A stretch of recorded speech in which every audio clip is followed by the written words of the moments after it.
पातुआस महाराणा जी। पातुआस महाराणा से। हाँ जी हाँ जी। क्या समस्या आपकी? हाँ जी क्या समस्या है? सम किडनी की है जी। किडनी की? हाँ जी। कितने दिन से है किडनी की तकलीफ? ये 6-7 महीना है जी। 6-7 महीने। रिपोर्ट करवाई थी क्या डॉक्टर से? हाँ रिपोर्ट करवा। कितना क्रेटिनाइन था सर? इनका 4 पॉइंट था। 4 पॉइंट। देखो इनका 4 के ऊपर था, अब 2 के ऊपर आ गया। अच्छा 50% तक ठीक हो। तो 50% तो पिछली बार के था, अभी तो रिजल्ट और आया होगा। उसके बाद तो और दवाई ले ली होंगी ना ये 15 दिन की दी थी। अब अगली बार करवाएंगे। एक कितनी रहती थी शुगर आपको? कदे 300 कदे कुछ कम, कदे 32 हो जाए। ये तो मीठा खा ले तो और 32 हो जाए, कम कर दे तो। मीठा तो दुश्मन हो शुगर का। अच्छा 87? हाँ खाली पेट 87 थी तो अब तो नॉर्मल आ गई। हाँ नॉर्मल। 87 तो बल्कि डाउन और है। चीज के लिए औषधि तैयार की जा रही है? ये दिमाग के लिए। दिमाग, सांस जिसको बोलते हैं, एलर्जी जिसको बोलते हैं, जी जी उसके लिए। तो इसमें तो सारी बहुत सी औषधियाँ मिलाई हैं आपने। लगभग कितनी जड़ी बूटियाँ मिलाई जाती हैं? काफ़ी 30 से 40 जड़ी बूटियाँ हाँ हो जाती हैं इतनी होती हैं। तो दिमाग चाहे कितना ही पुराना हो, कैसा भी हो सर, और क्या रास्ता है? आयुर्वेद ही है जो हमें बचा सकता है, ये सच्चाई है। बाकी धन्यवाद। लोक प्रसार चैनल में आपका बहुत बहुत स्वागत है। फिलहाल खड़े हैं हम भाई श्री सूर्यदेव आरोग्य धाम कुंड, जिला रेवाड़ी। और काफ़ी दिन से बरसात का मौसम चल रहा है भाई, और बरसात का मौसम में आज बाबा जी जाते जाते गेट के दौरे तो वापिस ले आए हम। तो बात करेंगे, बहुत गंभीर विषय है कि आयुर्वेद की जड़ी बूटियों से बहुत से असाध्य रोगों का इलाज किया जा रहा है। और आचार्य मनोदेव जी जो लगातार इस पे प्रयास कर रहे हैं। और भाई संत हैं, महात्मा हैं, दयालु हैं, लोगों को, एक समाज को सुरक्षा कवच देने के लिए, स्वास्थ्य, अच्छा स्वास्थ्य देने के लिए हम भी इनके पास आते रहते हैं। तो सबसे पहले तो प्रणाम, नमस्कार, नमो नारायण जी। नमो नारायण। बहुत बहुत धन्यवाद लामा साहब, आप आए, आपका बहुत बहुत साधुवाद मेरी तरफ से जी। और आज आपने आयुर्वेद के विषय में हमारी बड़ी चर्चा की है। चर्चा नहीं जी, चर्चा का विषय हो चुका है। चर्चा में आप आ चुके हैं और लोगों की जुबान पर कुंड वाले बाबा के नाम से मशहूर हो चुके हैं। देखिए लामा साहब, मैं इतना ज़रूर कहता हूँ कि लोगों का आशीर्वाद जो मिला है वो सर माथे पे, लेकिन वो आशीर्वाद होता है वो बड़ी मेहनत से प्राप्त होता है। ऐसे आशीर्वाद नहीं मिलता है, बड़ी मेहनत करनी पड़ती है, बड़ी तपस्या करनी पड़ती है, तब जाकर के लोगों का ही भला होता है, तब जाकर के हमें उनके मुख से अच्छे शब्द सुनने को मिलते हैं और हम उनको आशीर्वाद रूप ही समझते हैं। जी, आज बात कराएंगे हम। सामने बोर्ड लग रहे हैं, आपने परहेज भी लिख रखे, सारी चीज़ बताऊंगा। बूंदाबांदी चलने लग रही भाई आपको। तो सब तो पहले जी आज मैं बात विशेष रूप से करना हूँ, जोड़ों का दर्द।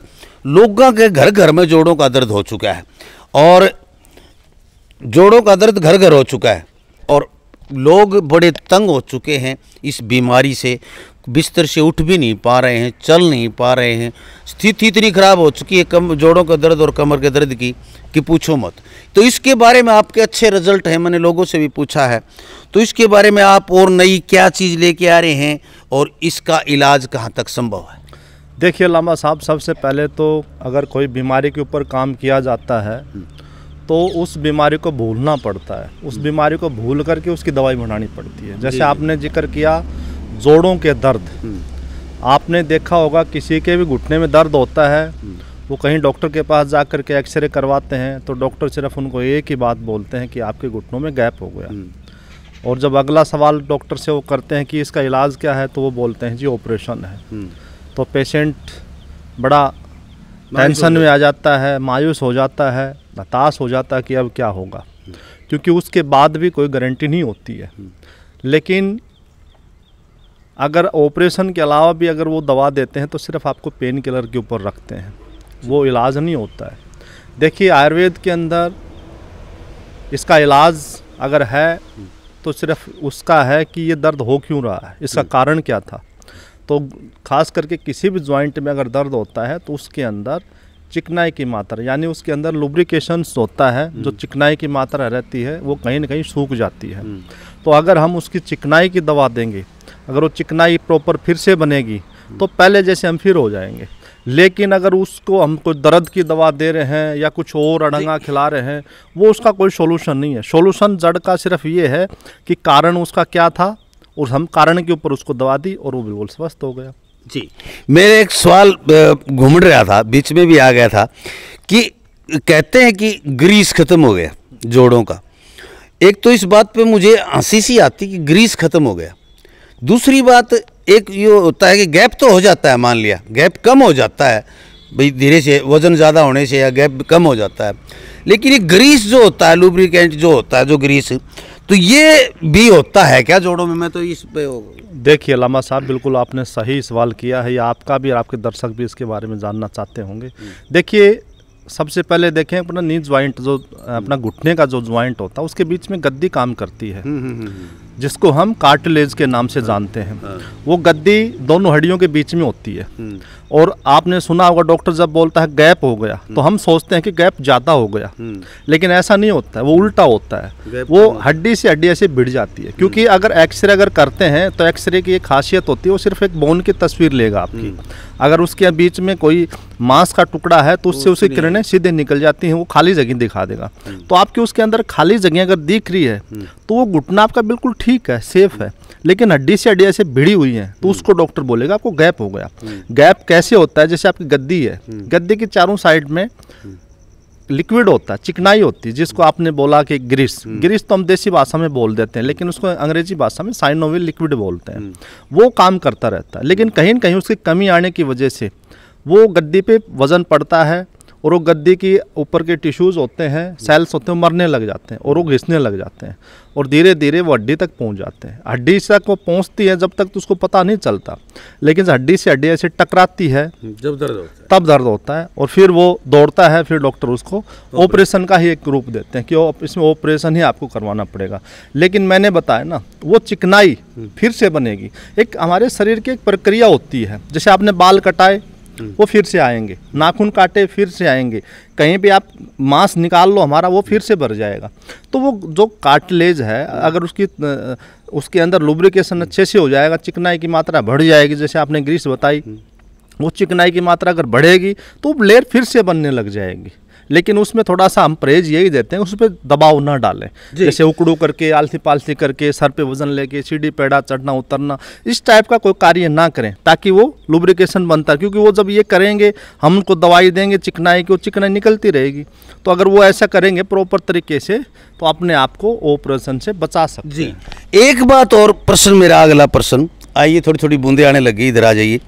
तो अगला मेरा प्रश्न है इसी से संबंधित कि जब गैप होता है और वजन के कारण बहुत ज़्यादा दर्द होता है, शरीर में वजन ज़्यादा होगा ना, जिनका मोटापा हो, चर्बी होगी, उन लोगों को ज़्यादा तकलीफ पाओ है।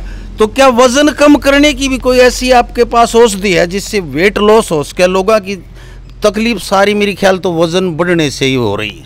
देखिए लामा साहब, आयुर्वेद के अंदर आपकी हर बीमारी का समाधान है। और बात की आपने वेट लॉस के लिए, तो हमारे पास एडी से लेके चोटी तक हर बीमारी की दवा हम देते हैं। ये नहीं कि पर्टिकुलर हम किसी एक ही चीज़ की दवा देते हैं। हमारे पास जो पेशेंट आता है, किसी भी रूप में आता है, किसी बीमारी को लेके आता है, हम उसकी दवाई हम रखते हैं। नहीं होती है तो हम तैयार कर देते हैं उनके आँखों के सामने और देते हैं। आपने वेट लॉस की बात करी, थायराइड की बात करी, ये नॉर्मल बीमारी नहीं है, ये हमारे समाज में पूरा एक स्थान बना चुकी है। तो हमें इसके ऊपर काफ़ी शोध करते हैं, काफ़ी इनके बारे में दवाइयाँ बनाते हैं और देते हैं। और आपने कहा वज़न के, तो वजन देखो, ये गाड़ी खड़ी है, इस गाड़ी के ऊपर अगर इसके टायर हैं, इसके ऊपर अगर इससे ज़्यादा वज़न डाल देंगे तो टायर फट जाएगा। तो परमात्मा ने जब आपका शरीर बनाया है, आपने घुटने बनाए हैं, उसने ये सोच के नहीं बनाया था इसका 1.5 क्विंटल वेट हो जाएगा, 1.25 क्विंटल वेट हो जाएगा, 1 क्विंटल हो जाएगा। आदमी तो नॉर्मल 50, 60, 70 किलो का होता है, लेकिन हम उस पर वेट बहुत ज़्यादा डाल देते हैं। तो कितने दिन, तो धीरे धीरे देखो उसमें दिक्कत तो आती है, परेशानी तो आती है। और ख़ास करके देखो आपने बताया, हम तो जितने भी आप देख रहे हो ये बोर्ड लग रहे हैं, इस पे हर बीमारी के बारे लिखा हुआ है, खुली बात लिख रखी सारे, हर रोगी के, हर उपचार के, हर परहेज बता रखे हैं। और देखो ये भी हमने लगा रखा ये देखो कितनी अच्छी बातें बता रखी भाई। रोग आते क्यों हैं ये देखिए, मैं नज़दीक कैमरामैन से कहूँगा नज़दीक आइए, ये देखिए कितनी कैंसर, लीवर, किडनी, उच्च रक्तचाप, शुगर, त्वचा रोग, बवासीर, दमा, पथरी, थायराइड, गठिया, जोड़ों का दर्द, घुटने का गैप, डिस्प्रेशन, साइटिका, दबीनस, हाथ पैरों का सुन्नापन, माइग्रेन, सर्वाइकल, कब्ज, मोटापा, लकवा, ये आते क्यों है ये लिखा हुआ। भूख न होने पर भी खाना तथा बिना चबाए जल्दी जल्दी खाना, यानी इसका मतलब तो आप ही खुद यानी कि रोगों को बुलावा दे रहे हैं।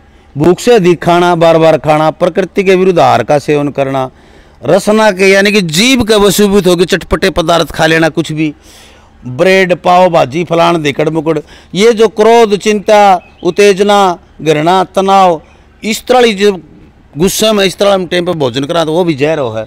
तो रात्रि को देर तक सोना और सवेरे लेट उठना, यह भी बीमारियां की जड़ों है। मांस, मदिरा, तम्बाकू, ये तो सही भाई बीमारियां की जड़। तो लिखे हुए हैं हर चीज़ यहाँ पर, बहुत अच्छे से साइन बोर्ड लगे हुए हैं। प्रॉपर यहाँ पे पूरी टीम काम करती है, ये नहीं कि मैं ही काम करता हूँ।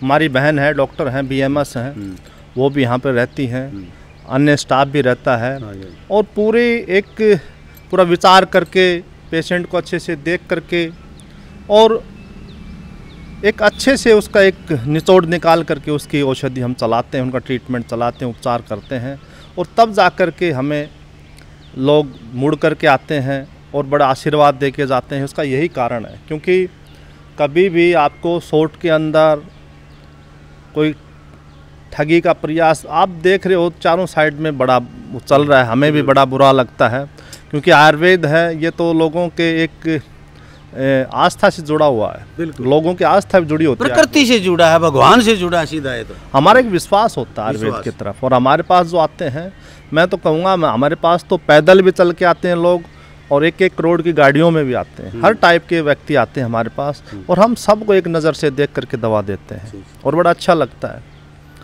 और थोड़ा सा हम सिर्फ आपको शनिवार इतवार को ही मिल सकते हैं, इसके अलावा मैं थोड़ा सा बाहर भीतर भी हमें जाना पड़ता है, कुछ औषधियों का भी निर्माण मैं हाथों से करता हूँ। देखो भाई, मैं आपको दिखा रहा हूँ किस प्रकार औषधि बनाते हैं, हर चीज़ अपने हाथों से पिसवाते हैं, अपने पास खड़े होकर हर जड़ी बूटी को अपने हाथों से पिसवा के अपने हाथों से पैक करवाते हैं। यहाँ पर बंदे हैं, जो भी आदमी रखे हुए हैं, जो भी कार्यकर्ता है यहाँ पर जो भी हैं, तो ये स्टाफ है, अपने सामने बैठ के पैक करवाते। किसी पे भी भरोसा विश्वास ये नहीं कि ये चीज़ ऐसे कर देंगे, नहीं, बिल्कुल साफ़ सुथरे ढंग से, और खुली भी ले जा सकते हैं आप, ये डब्बे में डालने की जरूरत को नहीं, चाहे तो हम गठड़ी बांध के ले जाओ।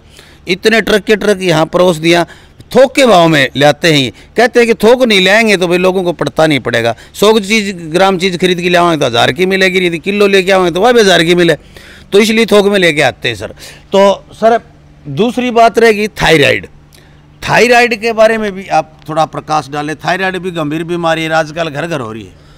देखो लम्बा साहब, खान पान इस टाइप का हो रहा है हमारा, तो बहुत सारी ऐसी दिक्कत हैं, परेशानी होती हैं जीवन में, लेकिन उनका सॉल्यूशन भी अगर सही जगह से अगर लेते हो तो है, लेकिन उसको दबाने की कोशिश मत करो, उनको मिटाने की कोशिश करो। मैं तो इतना ही कहूँगा आपको जी। बहुत बहुत धन्यवाद। धन्यवाद, जय हिंद। देखते रहे लोक प्रसार हरियाणा। रास्ता बता देता हूँ आपको कुंडका में, हरियाणा में जिला रेवाड़ी है, जो बहुत बड़ा जंक्शन है रेलवे का, भारत के हर कोने से रेल आती हैं।